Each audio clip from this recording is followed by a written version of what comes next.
Bayangkan menjadi pekerja hotel dan tiba-tiba tamu berbuat tidak pantas. We have very similar experiences. Some of my coworkers have been cornered in rooms, couldn't actually get out, had to jump over a bed to actually leave the room. Bagi pegawai hotel di kota Chicago, negara bagian Illinois, kini mereka dilengkapi tombol mirip kunci mobil, dijuluki panic button alias tombol darurat. Serikat Pekerja Hotel Chicago pada 2016 melakukan survei atas 500-an pegawai hotel. Hasilnya, 58% of the hotel workers we surveyed said they'd experienced sexual harassment by a guest.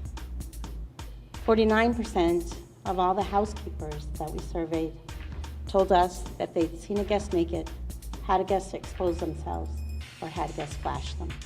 sekarang dengan tombol darurat, pekerja hotel tak harus merasa sendirian bila menghadapi pelecehan seksual. Perda yang mengharuskan adanya tombol darurat ini disahkan oleh Dewan Kota Chicago pada Oktober 2017. Perda-perda sejenis juga diterbitkan di sejumlah kota besar lainnya, termasuk New York, Seattle, dan juga Washington DC. Perda-perda ini umumnya bertumpu pada pelaporan dari pegawai hotel. We see you, we hear you, we believe you, and we value you.